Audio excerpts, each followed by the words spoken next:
Il y a des saisons dans la vie spirituelle, des temps où Dieu nous appelle à sortir du bruit, à entrer dans le silence, à regarder en face ce qui, en nous, a besoin de guérison. Des temps où la grâce se fait plus pressante, plus proche. Le carême est l'une de ces saisons sacrées. 40 jours. 40 jours de marche vers Pâques, vers la résurrection. Non pas une pénitence triste, non pas une série d'obligations, mais une invitation d'amour. Aujourd'hui, nous allons explorer ensemble ce temps précieux. Nous allons plonger dans les Écritures, dans la tradition, dans l'enseignement des saints, pour découvrir ou redécouvrir pourquoi le carême est l'une des plus grandes grâces que Dieu offre à son Église. D'abord, nous verrons ce qu'est le carême, ses racines bibliques et son histoire dans l'Église. Ensuite, nous méditerons sur ces 3 piliers fondamentaux, le jeûne, la prière et l'aumône. Puis nous découvrirons les immenses bienfaits spirituels que le carême apporte à ceux qui s'y engagent avec sincérité. Et enfin, nous écouterons la sagesse des pères de l'Église et des grands saints sur cette pratique millénaire. Joël 2, 12, 13. Revenez à moi de tout votre cœur, dans le jeûne, les pleurs et le deuil. Déchirez vos cœurs et non vos vêtements, et revenez à l'Éternel votre Dieu. Car il est compatissant et miséricordieux, lent à la colère et riche en bonté. Voilà l'esprit du carême en une seule phrase. Ce n'est pas une religion du geste extérieur, c'est un retour du cœur. Commençons. Le mot carême vient du latin quadragesima, qui signifie 40e. Il désigne la période de 40 jours qui précède la fête de Pâques. Mais pourquoi 40 jours? Parce que le chiffre 40 est, dans la Bible, le nombre de la préparation, de l'épreuve et de la transformation. Le chiffre 40 dans la Bible, la pluie tomba 40 jours et 40 nuits sur l'arche de Noé, Genèse 7, 12. Moïse passa 40 jours et 40 nuits sur la montagne du Sinaï en présence de Dieu, sans manger ni boire pour recevoir la loi. Exode 34, 28. Le peuple d'Israël erra 40 ans dans le désert, une période de purification, d'apprentissage de la confiance en Dieu. Nombre 14, 33, 34. Le prophète Élie, épuisé et découragé, marcha 40 jours et 40 nuits, nourri miraculeusement par un ange, jusqu'à la montagne de Dieu, l'Horeb, 1 Roi 19, 8. Et surtout, le modèle par excellence du carême. Matthieu 4, 1, 2. Alors, Jésus fut emmené par l'Esprit dans le désert pour être tenté par le diable. Après avoir jeûné 40 jours et 40 nuits, il eut faim. Le carême est d'abord la participation du chrétien à ce mystère du désert de Jésus. Jésus, avant de commencer son ministère public, entre dans le désert. Il jeûne, il prie, il est tenté, il résiste, et il en ressort rempli de la puissance de l'Esprit Saint. Luc 4, 14. Les origines dans l'Église primitive. Dans les premiers siècles du christianisme, les catéchumènes, ceux qui se préparaient au baptême, à Pâques, vivaient une période intense de préparation. Peu à peu, toute l'Église s'associa à cette préparation par solidarité spirituelle et en vue du renouvellement de ses propres promesses baptismales. Le Concile de Nicée, en 325, fait déjà référence au jeûne de 40 jours avant Pâques. C'est ainsi que le carême s'est progressivement structuré en une saison liturgique à part entière, le mercredi des cendres. Commencement du carême. Aujourd'hui, le carême commence le mercredi des cendres. Ce jour-là, le prêtre trace une croix de cendre sur le front des fidèles en disant « Souviens-toi que tu es poussière et que tu retourneras en poussière » Genèse 3, 19. Ou bien « Convertissez-vous et croyez à l'Évangile » Mark 1, 15.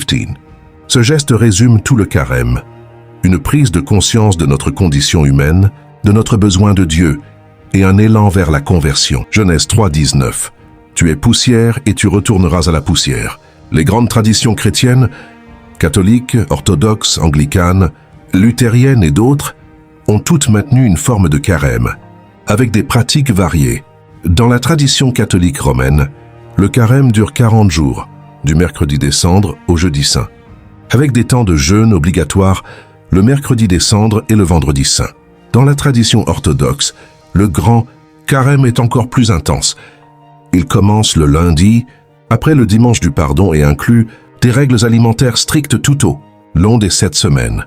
Mais quelle que soit la tradition, l'esprit est le même, une marche vers Pâques, une conversion du cœur. Le carême n'est pas une invention humaine, c'est une réponse à une invitation divine. L'Église a simplement discerné, au fil des siècles, que certaines pratiques, le jeûne, la prière, l'aumône, disposaient merveilleusement le cœur à recevoir la grâce pascale. Catéchisme de l'Église catholique, paragraphe 438. Les temps et les jours de pénitence au cours de l'année liturgique, le temps du carême, chaque vendredi en mémoire de la mort du Seigneur, sont des moments forts de la pratique pénitentielle de l'Église. Jésus lui-même a défini les 3 piliers du carême dans le sermon sur la montagne. Notez qu'il ne dit pas « si vous jeûnez, si vous priez, si vous donnez ». Il dit « quand vous jeûnez, quand vous priez, quand vous donnez ». Ce sont des pratiques attendues de tout disciple, intégrées à la vie chrétienne normale. Matthieu 6, 1, 6, 16, 18. Prenez garde de ne pas pratiquer votre justice devant les hommes, pour en être vu. Sinon, vous n'aurez pas de récompense auprès de votre Père qui est dans les cieux. Donc, quand tu fais l'aumône, quand tu pries, quand tu jeûnes, ton Père qui voit dans le secret te le rendra. Le jeûne est probablement la pratique la plus mal comprise du carême. Beaucoup le réduisent à un régime alimentaire spiritualisé. Mais dans la Bible, le jeûne est bien plus que cela. C'est un acte profond de l'âme. Qu'est-ce que le jeûne biblique? Dans l'Ancien Testament, le jeûne accompagnait la prière, le deuil, la repentance et la demande à Dieu. Esther jeûna 3 jours avant d'aller intercéder pour son peuple. Esther 4:16. David jeûna pour son fils malade. 2 Samuel 12:16. Ninive tout entière jeûna à l'appel de Jonas. Jonas 3:5-8. Daniel jeûna et pria, et Dieu lui répondit par une vision divine. Daniel 9:13. 10:2-3. Dans le Nouveau Testament, les apôtres jeûnaient avant les décisions importantes. Actes 13:2-13. 1 Corinthiens 13. Isaïe 58, 6, 7. Le jeûne que je préfère, n'est-ce pas ceci? Rompre les chaînes injustes, délier les liens du joug, renvoyer libres les opprimés, et briser tous les jougs.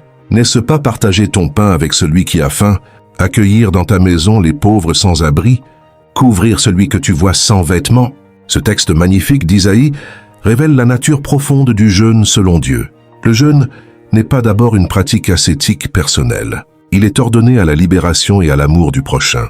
Je me prive de quelque chose pour le donner à quelqu'un d'autre. Je me vide pour me remplir de Dieu et de compassion. Les bienfaits spirituels du jeûne. 1. Le jeûne clarifie la prière. Quand nous jeûnons, nos sens s'affinent. Notre esprit devient plus attentif à Dieu. Le prophète Ezra jeûna au bord du fleuve, à Ava avant une grande entreprise. Je proclamais un jeûne là, afin que nous nous humiliions devant notre Dieu. Esdras 8:21.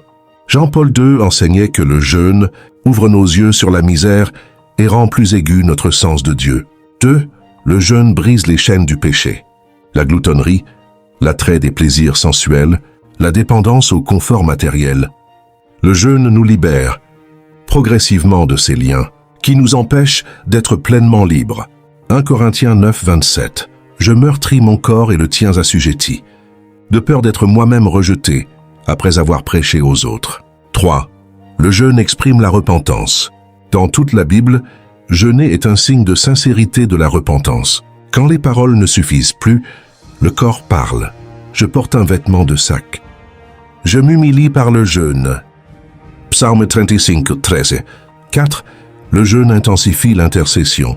Les plus grandes intercessions de la Bible sont accompagnées de jeûne. Moïse jeûna pour intercéder après le péché du veau d'or. Deutéronome 9:18. Néhémie jeûna et pleura en intercédant pour Jérusalem détruite. Néhémie 1:4. 5. Le jeûne prépare à recevoir. Comme un vase qu'on vide pour le remplir à nouveau, le jeûne crée en nous un espace, une faim spirituelle que Dieu peut combler. Matthieu 5:6. Heureux ceux qui ont faim et soif de la justice, car ils seront rassasiés. Comment jeûner selon l'esprit du carême? Le jeûne du carême peut prendre de nombreuses formes. Se priver de nourriture totalement ou partiellement. Renoncer aux écrans, aux réseaux sociaux, aux divertissements. Se priver de confort superflu pour rediriger cette énergie vers Dieu et les autres. L'essentiel n'est pas la forme, mais l'intention, tout remettre entre les mains de Dieu. Zacharie 7:5. Quand vous avez jeûné et pleuré, est-ce vraiment pour moi que vous jeûniez? Dieu nous rappelle que le jeûne qui lui plaît est celui qui naît d'un amour, véritable pour lui. Si le jeûne prépare le terrain, la prière est le cœur du carême. C'est dans la prière que se joue la vraie rencontre avec Dieu. C'est là que la conversion devient possible.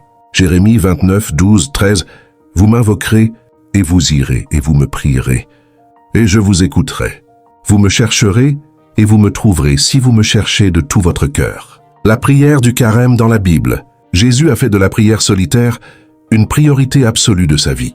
Marc 1, 35. Le lendemain matin, avant le jour, Jésus se leva, sortit et s'en alla dans un endroit désert où il pria. Pendant le carême, l'Église nous invite à approfondir notre vie de prière de plusieurs façons. 1. La prière personnelle quotidienne. Prendre chaque jour un temps de silence, de lecture de la parole, d'adoration. Le ça. Carême est l'occasion de renouveler ou d'instaurer une heure de prière régulière. Psaume 5, 3, 4. Ô Éternel, dès le matin tu entends ma voix. Dès le matin je me dispose pour toi et j'observe. 2. Lectio Divina. La lecture priante de la parole. La Lectio Divina est une méthode ancestrale de prière avec l'Écriture sainte. On lit un passage, on le médite, on le contemple, on prie à partir de lui et on le vit. Josué 1, 8. Que ce livre de la loi ne s'éloigne pas de ta bouche. Médite-le jour et nuit, car c'est alors que tu auras du succès dans tes entreprises. 3. La confession et la réconciliation. Dans la tradition catholique, le carême est par excellence le temps de la confession sacramentelle. C'est un moment de guérison profonde, de libération. 1 Jean 1, 9. Si nous confessons nos péchés, il est fidèle et juste pour nous les pardonner et pour nous purifier de toute iniquité. 4. Le chapelet, le rosaire et les prières traditionnelles. Le chemin de croix, le chapelet, les offices liturgiques, ces prières communautaires rythment le carême et ancrent le fidèle dans le mystère de la passion du Christ. 5. La prière d'intercession pour les autres.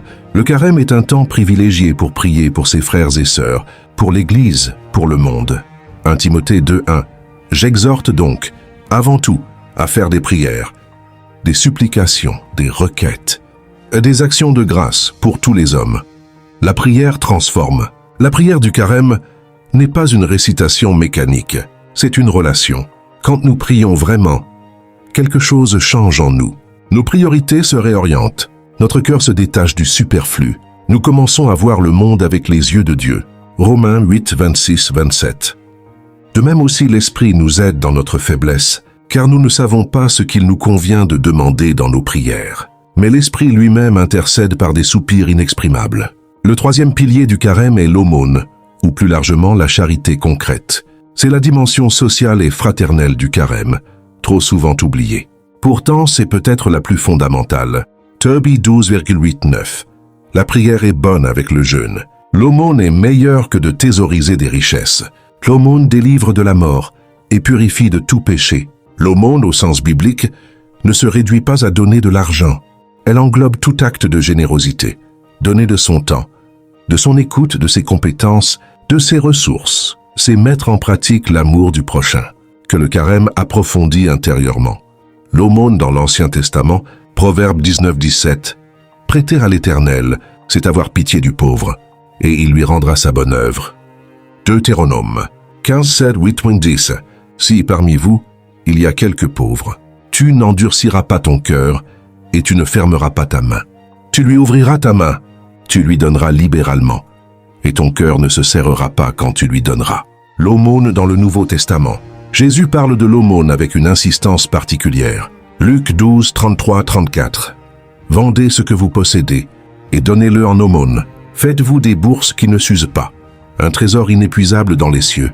Car là où est votre trésor, là aussi sera votre cœur. Le jugement dernier décrit par Jésus en Matthieu 25 est entièrement centré sur la charité concrète envers les pauvres. Matthieu 25, 35, 36, 40. Car j'ai eu faim, et vous m'avez donné à manger.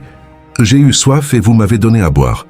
En vérité, je vous le dis, dans la mesure où vous l'avez fait à l'un de ces plus petits de mes frères, c'est à moi que vous l'avez fait. L'aumône libère celui qui donne. Il y a quelque chose de paradoxal dans l'aumône. Celui qui donne reçoit davantage qu'il ne donne. L'aumône libère du matérialisme, de l'attachement au bien. Elle dilate le cœur, elle ouvre à la joie gratuite. 2 Corinthiens 9, 7, que chacun donne comme il l'a résolu en son cœur, sans tristesse ni contrainte, car Dieu aime celui qui donne avec joie. Pendant le carême, nous sommes appelés à regarder autour de nous. Qui dans ma famille, dans mon quartier, dans mon église, a besoin d'aide. À qui puis-je consacrer du temps? Que puis-je partager de mes ressources? L'aumône du carême donne une chair et un corps à notre conversion intérieure. Nous avons vu les pratiques du carême. Maintenant, contemplons les fruits. Car le carême n'est pas une fin en soi. Il porte des fruits réels, visibles, transformants. Voici les grandes grâces que la tradition chrétienne reconnaît comme les fruits du carême, vécus avec sincérité. La conversion est le premier et le plus grand bienfait du carême. Le mot grec pour conversion est métanoïa, littéralement changement de mentalité, de cœur. C'est un retournement, une réorientation de toute sa vie vers Dieu. Ézéchiel 36, 26. Je vous donnerai un cœur nouveau et je mettrai en vous un esprit nouveau. J'ôterai de votre chair le cœur de pierre et je vous donnerai un cœur de chair. Le carême est le temps où cette promesse d'Ézéchiel peut s'accomplir en nous. Quand nous jeûnons, prions et donnons, nous collaborons à l'action de l'Esprit Saint qui veut transformer notre cœur de pierre en cœur de chair. Le retour à Dieu, l'histoire du Fils prodigue, la parabole du Fils prodigue, Luc 15, 11, 32, est le récit biblique par excellence de la conversion carémale. Un fils part loin de son père, dilapide ses biens, se retrouve dans la misère. Puis vient le moment décisif. Étant rentré en lui-même, Luc 15, 17, 20. Étant rentré en lui-même, il dit « Combien de mercenaires de mon père ont du pain en abondance? Et moi, ici, je meurs de faim. Je me lèverai, j'irai vers mon père, et je lui dirai « Mon père, j'ai péché contre le ciel et contre toi. » Il se leva et alla vers son père. Le carême est ce retour en soi-même que Dieu attend de nous. Et la réponse du Père dans la parabole nous dit tout de la miséricorde de Dieu. Il court à notre rencontre, il nous embrasse, il fait une fête. Voilà ce qui nous attend à Pâques, si nous vivons bien le carême. Le renouvellement baptismal. À l'origine, le carême était le temps de préparation des catéchumènes pour leur baptême à Pâques. Pour les baptisés, il est le temps du renouvellement de leur promesse baptismale. Chaque carême est une nouvelle naissance, un retour aux sources de la vie chrétienne. Romains 6, 4. Nous avons donc été ensevelis avec lui par le baptême en sa mort, afin que, comme Christ est ressuscité des morts par la gloire du Père, de même nous aussi nous marchions en nouveauté de vie. L'un des bienfaits les moins connus, mais les plus profonds du carême, est le renforcement de la volonté spirituelle. Le carême est un entraînement. Comme un athlète s'entraîne pour la compétition, le chrétien s'entraîne pendant le carême pour résister aux tentations. 1 Corinthiens 9, 24, 25. Ne savez-vous pas que ceux qui courent dans le stade courent tous, mais qu'un seul remporte le prix? Courez de manière à le remporter. Tout athlète s'impose une discipline sévère dans son entraînement. Le modèle du Christ au désert. Revenons à Matthieu 4. Après 40 jours de jeûne, Jésus est tenté par le diable sur 3 points.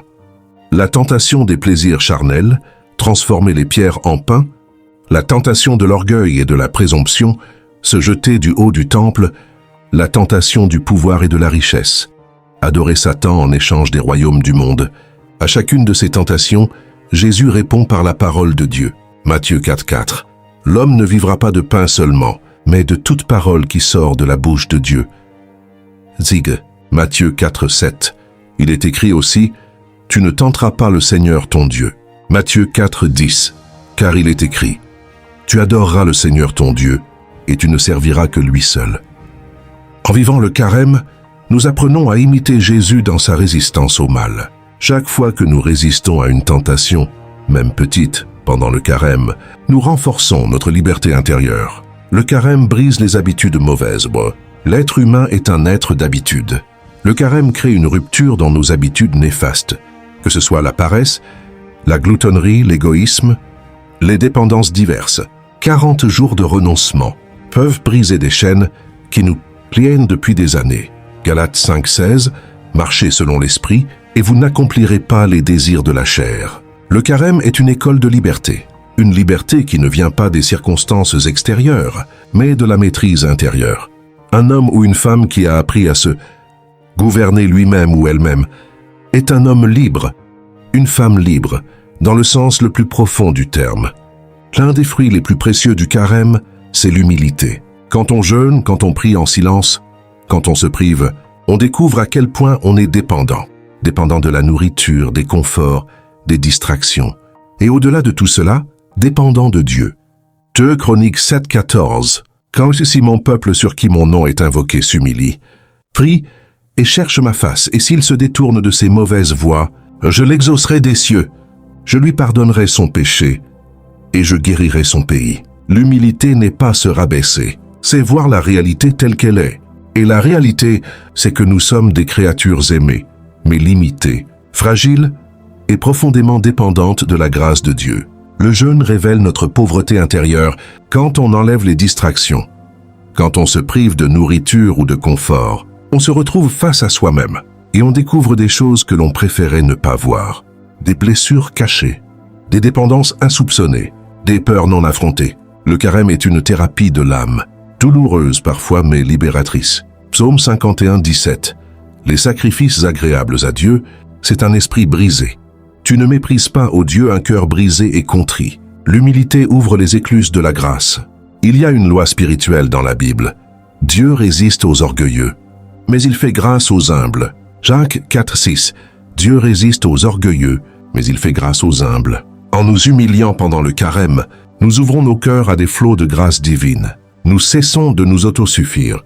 Nous levons les mains et nous disons à Dieu, « J'ai besoin de toi ». Et Dieu, fidèle à sa promesse, se fait alors plus proche. Lamentation 3, 25.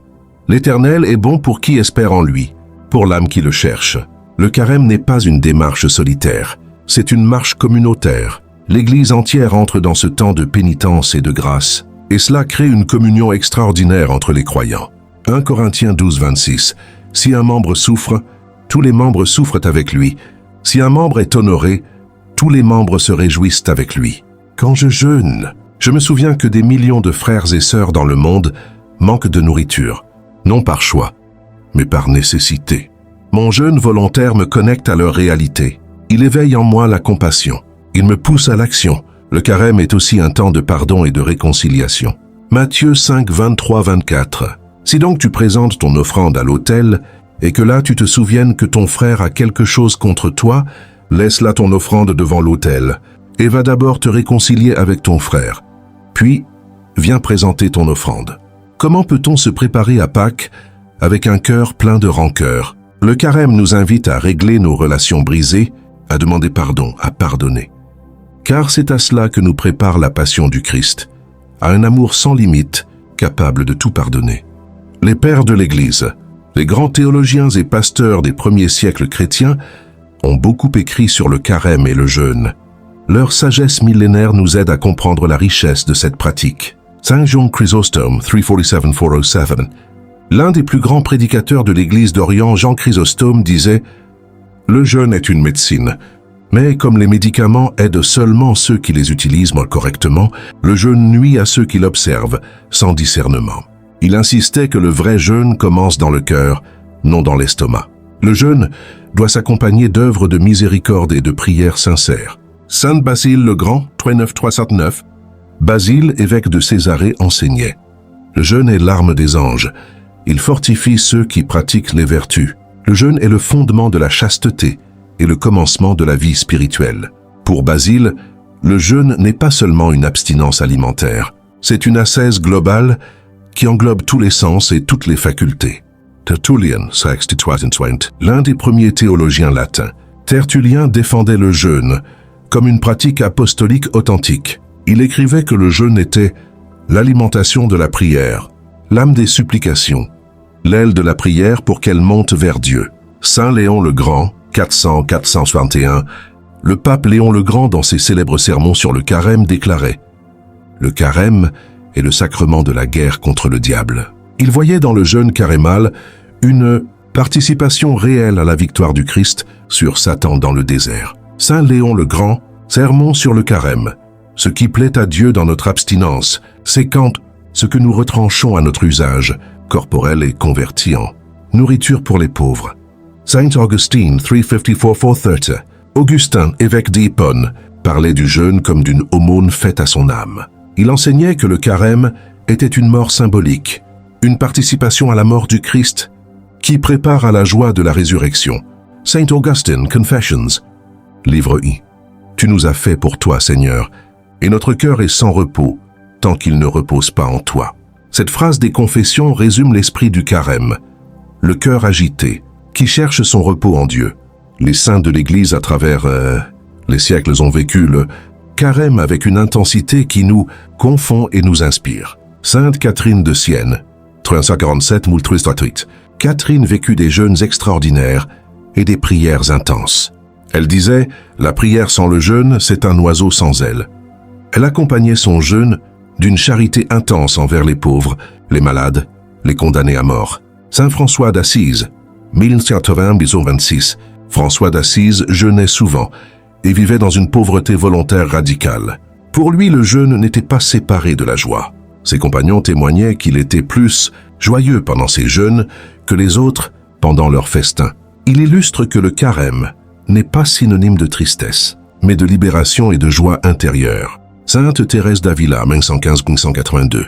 Grande mystique et réformatrice, Thérèse d'Avila insistait sur la prière d'oraison, cette prière d'amitié avec Dieu, comme cœur de la vie spirituelle.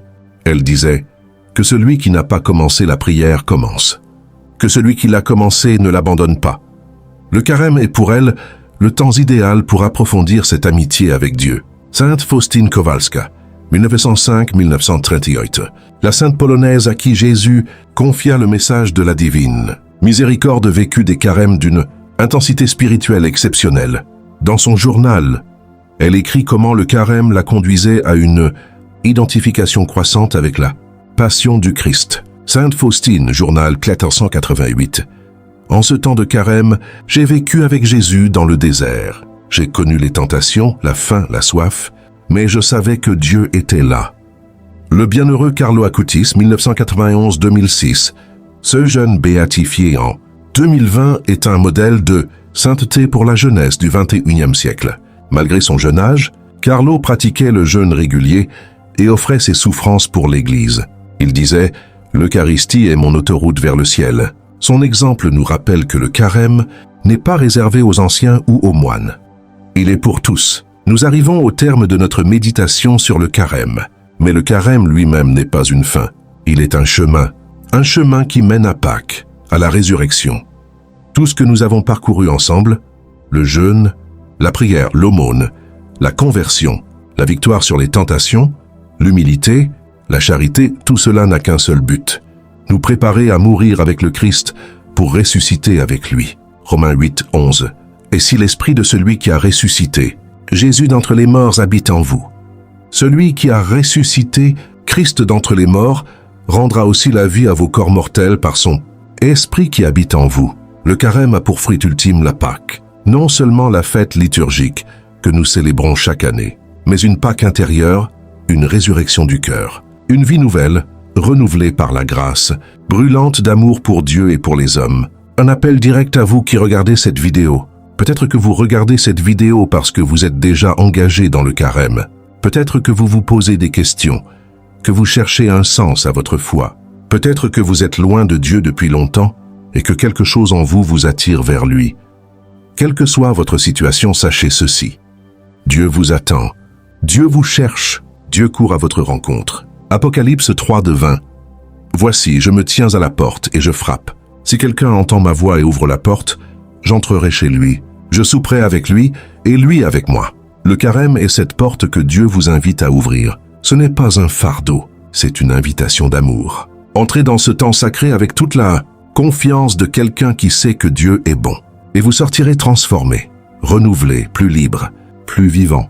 Comme un catéchumène qui plonge dans les eaux baptismales à Pâques. Comme le fils prodigue qui court vers son père. Comme Marie-Madeleine au tombeau vide, ce matin de Pâques, qui entend son nom prononcé par le ressuscité. Vous aussi, vous pouvez vivre cette transformation. Isaïe 43, 19. Voici que je fais une chose nouvelle. Elle est en train d'éclore. Ne la voyez-vous pas? Je vais mettre une route dans le désert, des fleuves dans les solitudes. Terminons ensemble par une prière. Si vous le souhaitez, vous pouvez prier avec moi. Seigneur Jésus, en ce temps de carême, tu m'invites à te suivre dans le désert, à entrer dans le silence, à me dépouiller de tout ce qui m'éloigne de toi. Je te confie mon cœur avec ses blessures, ses résistances, ses péchés, ses peurs. Fais de ce carême un temps de grâce véritable, que mon jeûne soit sincère, que ma prière soit vivante, que mon amour pour les autres soit concret. Conduis-moi jusqu'à Pâques transformé, renouvelé, ressuscité avec toi.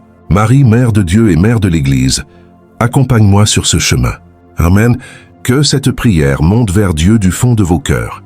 Que ce carême soit pour vous un temps de grâce extraordinaire et que vous arriviez à Pâques le cœur plus léger, plus libre, plus amoureux de Dieu et de vos frères. Nombre 6, 24, 26. Que l'Éternel te bénisse et te garde. Que l'Éternel fasse luire sa face sur toi et qu'il t'accorde sa grâce. Que l'Éternel tourne sa face vers toi et qu'il te donne la paix.